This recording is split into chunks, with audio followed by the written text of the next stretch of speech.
Alright, so I just finished my 5th concrete pour on this 48-foot tall DIY passive ICF house. Although, to be honest, this was the easiest pour of all 5. Because, as you can see, all that I had to pour was just the footers for the bump outs. So not nearly as stressful as doing that last 15-foot pour that we did about 3 weeks ago. Actually, 3 weeks ago today. So the reason for these footers is because we're gonna have a 5-foot bump out for the first bay of the garage, and then a 2-foot bump out for the second bay of the garage and for the entryway. Now, before anyone jumps down my throat and says, why in the world did you put your rebar so completely off center?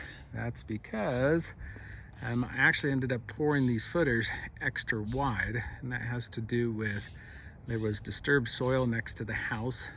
On the far side, it's on virgin, and so I ended up paying extra for the concrete, and it went with wider footers just because, so that most of it can actually be on virgin soil, and then with all the dirt that'll be on top, it will kind of cantilever it over that disturbed. Now with the disturbed, we did compact it, did lifts of like 2-3 feet at a time. So I'm pretty confident, but nonetheless, that's the reason why this rebar is sticking out, not centered. And then the other thing that I did too was I have to order a total of 5 yards in order to not get hit with an undercharge with the concrete pump truck.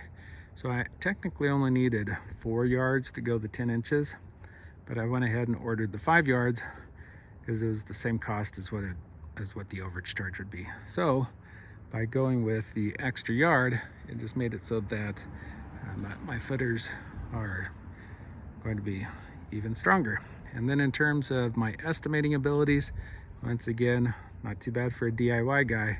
So I ended up with about 6 extra shovelfuls that I supplemented over there on the sidewalk.